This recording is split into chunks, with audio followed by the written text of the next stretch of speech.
Honorable Minister of Defense and Military Veterans,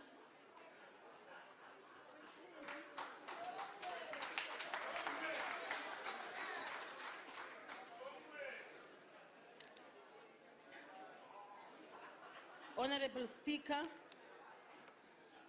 President of the Republic of South Africa, Deputy President, Cabinet colleagues and Deputy Ministers, Honorable Members, fellow South Africans and friends.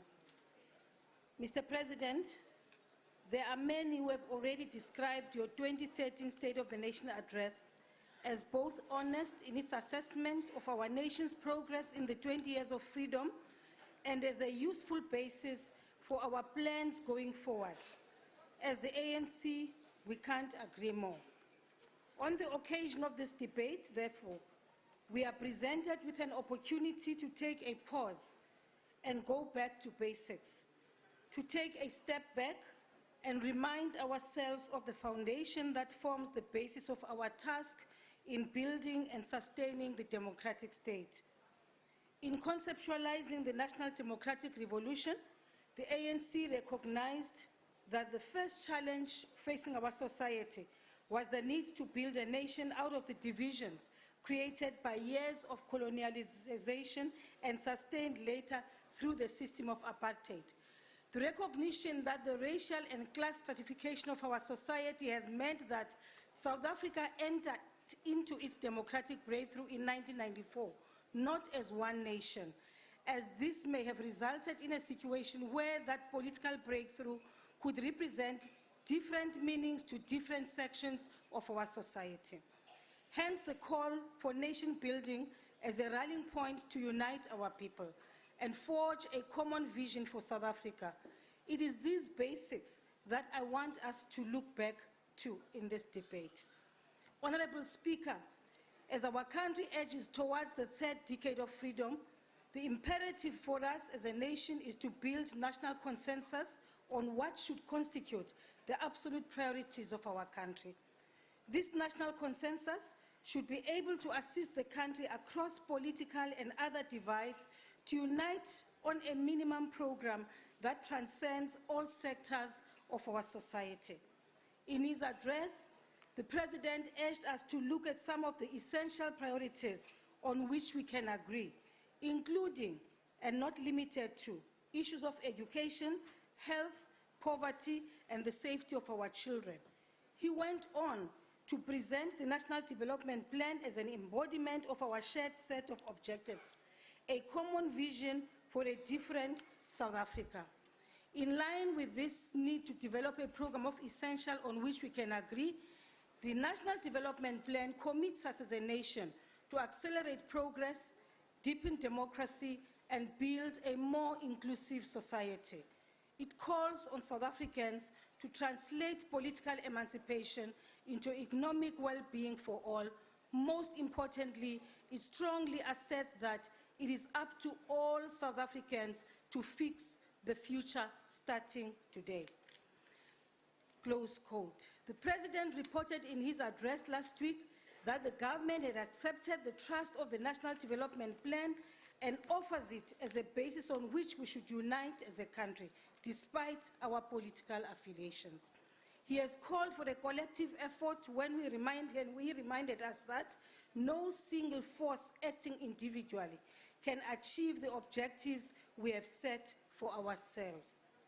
Honorable members, over the past 4 years or so, the departments constituting the government's Justice, Crime and Prevention cluster have engaged with the processes and made input into the NDP. As part of the cluster, the Department of Defense has had a unique opportunity, and we're fortunate that the development of the NDP coincided with processes of the Defense Review, ensuring alignment between the two. The Defense Review, initiated by my predecessor and which will be finalized by the end of the financial year, already positions the role of our defense force as a key national asset that can, without detriment to its primary functions, carry out directed actions to support national development. In this regard, The review also acknowledges that the inherent potential of the Defence Force to support national development can be realized almost automatically as a direct result of its normal peacetime activities. It is, however, also important to understand South Africa's international defence obligations within the context of its support to development. The role of the military in supporting peace and stability in the continent is in line with our foreign policy objectives. These objectives recognize the fact that South Africa's own development cannot happen outside that of the continent, and that our fortunes as a country are dependent and linked to the success of the African story. Situations of war and instability in any part of the continent are detriment to effect development, and as a result may pose direct or indirect threat to South Africa's own national interest. As part of this national consensus, it is important for all of us to understand and appreciate this principle and consideration in the role played our Defence Force in supporting peace and development within the continent. Deputy Speaker, I'm aware that recently there have been attempts to present this important role as unnecessary, wasteful, and without benefits to South Africa. This assertion, in particular with regard to our engagement in the Mozambican Channel, the Central African Republic, and most recently the troops' contribution to the SADC neutral force in the DRC, has at times been deliberately misleading and dishonest. As unconventional as it is, I thought that I should use this opportunity of this debate to clarify some of these issues. On Mali, in line with our commitment to democracy and stability in the continent, South Africa has on more than one occasion condemned the unconstitutional changes in government that took place in Mali in March 2012. We remain extremely concerned about the control exerted by the armed groups in northern Mali and thwarted advance towards the south. In particular, we've expressed concerns at the senseless violation and destruction of museums and other critical parts of the historical heritage sites. These have included the holy shrines, infrastructure and manuscripts in Timbuktu, including the damage caused to the Ahmed Baba Institute of Higher Learning and Islamic Research. As South Africa, we welcome the efforts made by ECOWAS together with the AU and the United Nations in providing a platform for mediation to find a lasting political solution to the Mali crisis. South Africa was part of the donor conference held in Addis Ababa in January, to which we pledged to give support in whatever way we can. As a matter of record, South Africa will not be contributing any troops to AFISMA, as troops have been pledged by ECOWAS region. On the Central African Republic, South Africa's engagement in the Central African Republic is based on a bilateral defense cooperation agreement and the AU Peace Security Council resolution on requiring member states to provide support for the socio-economic recovery and the consolidation of peace and stability in the Central African Republic. And in line with this, South Africa signed a defense cooperation with the CAR to assist in capacity building of the CAR Army. This military training assistance, including provision of equipment. As we are all aware, towards the end of last year, there were reports of rebel activity and military threats to depose the government of CAR. And therefore, in January this year, we extended the MOU that was signed 5 years ago for another 5 years and authorized the deployment of up to 400 soldiers as part of the military cooperation. The additional South African soldiers were sent to CAR as protectors should the need arise for the 26 trainers to be defended.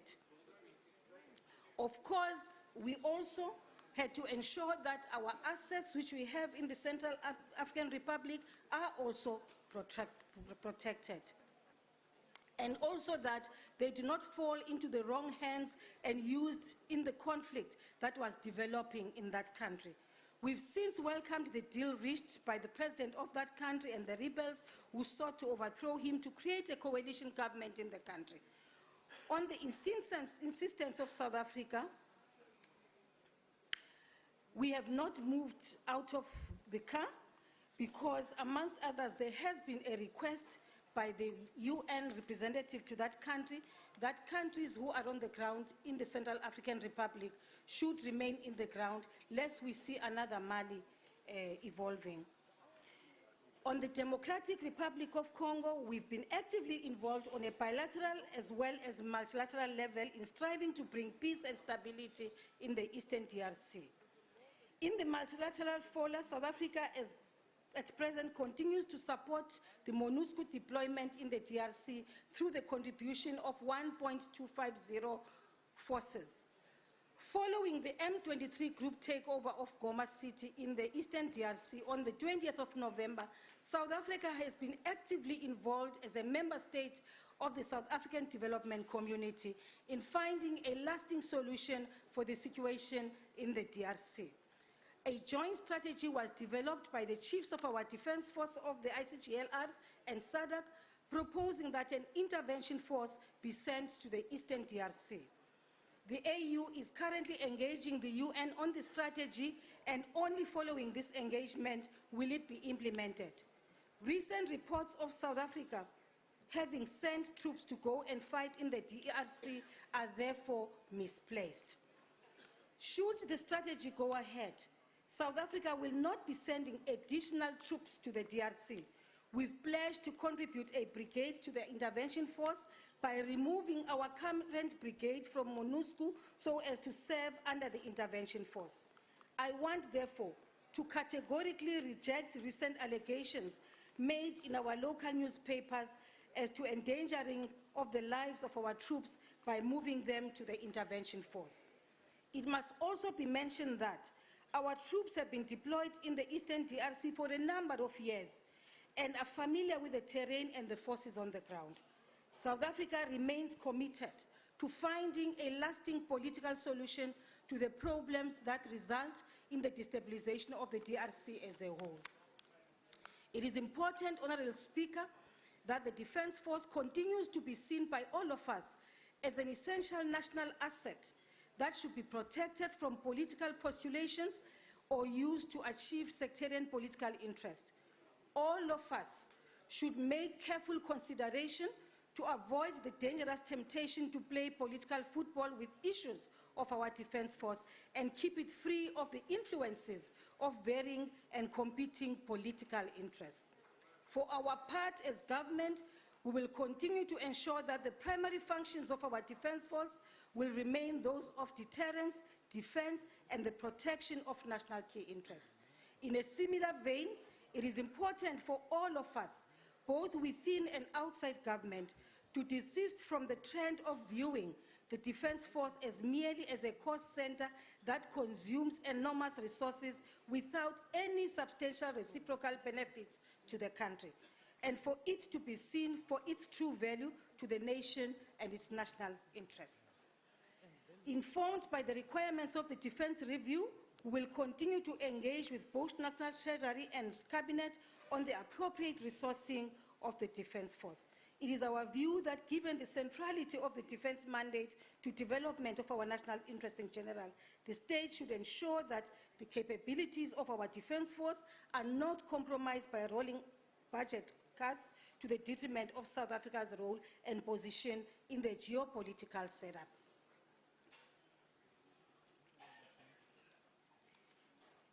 It is, however, also a key mandate of the Defense Force to create conditions of peace and stability so indispensable to economic development and the safety of citizens.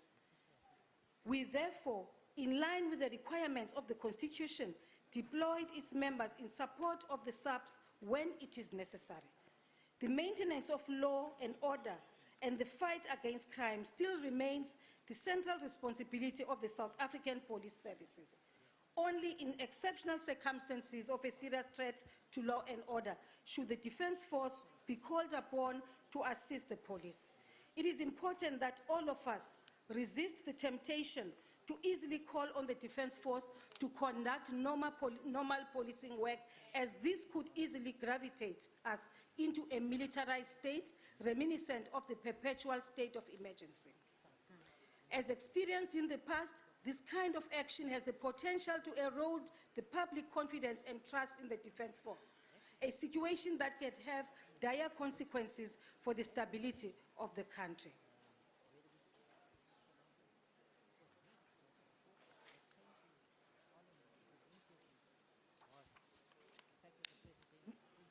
Madam Deputy Speaker, following Mr. Nxesi's release of the report of the task team that investigated the process followed in affecting security upgrades at the President's residence, we decided to pay attention to those matters in the report which the SANDF or the Department of Defense has played a direct role. We are of the view that those matters that are the subject of further investigation as recommended by the task team, including, if any, that involve the DOD, should continue to be dealt with through that process. It is important that this investigation continues unhindered in order to ensure that we can account to the South African public about the corrective measures that are being taken in cases where any wrongdoing is established. From an operational point of view, we've reviewed the work done in relation to the support that the SANDF provides to the President and made the following observations. A clinic facility has been built as part of the operational requirements of the Presidential Medical Unit under SENS. 2, a helipad facility has been erected for the specific operational requirements of the South African Air Force. 3, accommodation units for the various members of the SANDF who are required to perform duties in support of the President. This work and the costs associated with it is part of the operational requirements requested by various government departments involved in support of the President. The cost of these departmental requirements constituted the bulk of the total spend of the 206 million on the project, calculated at over 135 million. In terms of the report, the rest of the expenditure, just over 71 million rands, was accounted as having been used for security upgrades as per the assessment of security agencies. These security requirements included physical security, evacuation system, and firefighting capabilities. The investigation found no evidence that any of these funds were used to build the actual houses of the President, which were at completion level at the time of his appointment in 2009. This is very important, honorable members. There's also been no evidence suggesting that the conclusion of the task team investigation was wrong, except general statements of painful accusations and baseless suspicion. As I have indicated, the process of approval and procurement related to the operational requirements of departments, including the Department of Defense, will also be subject to the same investigation announced by the Minister last month. For now, it is our decision. Order, honorable members, please. It is our decision to increase the initial size of the medical facility in the residence to a bigger clinic outside, given the perimeter of the residence was wrong and miscalculated. Listen so that you can understand what I'm saying. In this regard, having assessed both the location and the size of the clinic facility, it is our view that, save for minor adjustments, the clinic has adequate capacity to serve both the requirements of the Presidency whenever necessary, as well as provide a service for the community of Enganda. Discussion amongst the various role players, including the Health Department of KwaZulu-Natal, have already started to effect this decision. It is also important for me to indicate that even with the pending investigation on these matters, government can already acknowledge lessons learned from some of the mistakes as reported by the task team. I must, however, indicate in general terms that the burden of where the buck stops has meant for politicians that even in cases where you may not be directly responsible for certain matters associated with your work, you nevertheless are expected to take final responsibility. I have commented to some of my colleagues about the extent to which they personally get in.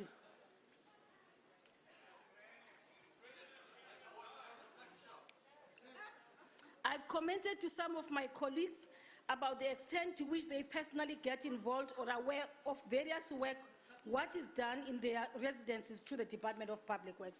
It is common cause that work such as upgrades and general maintenance on properties, including costing and acquisition of contractors, is entirely under the direct care of Public Works officials at national and regional offices. The Minister is on record about his concerns regarding the weaknesses and levels of collusion that have resulted in inflation costs and the poor financial controls in the department. Speaking for all of us, including for you, honorable members, who also live in state accommodation here in Cape Town, we can agree that none of us are ever consulted about the work done in any of our official residences where we live, as well as the cost and the budget associated with it. Yet, honorable members, please, we want to hear the speaker. Should there be an inquiry about such costs, the impression is easily created that since money was spent in the property where you live, you are therefore somehow responsible. At times, therefore, I found it unfair and unreasonable, given our own experiences, that there are some amongst us here who find it strange if a politician living in such a house says that they have not been aware of the nature of the work and costs done at their residences by relevant departments. Honorable members, colleagues, the responsibility entrusted on us as public representatives is too serious to be subjected to political whims and the usual temptation to gain advantage over one another. The attainment of freedom and democracy by our people following decades of bitter struggle was not just for a section of society, but a national achievement embraced by all of us. What therefore is our leadership task in this House is sustaining such nationalism and pride that our people were denied for so long before that. We yearned to be free. It was for this reason that our leaders before us convened across political divides in 1955 in Kliptown and declared unity in action for a future society our people yearned for. That was their leadership task. If we are to emulate the revolutionary maturity of those who drew the Freedom Charter, the basis of our Constitution, then we should recognize that the task that history lays before us is that of uniting our people. For if there's a common future for our people, then our task is to lead them on a common journey to such a future. I thank you.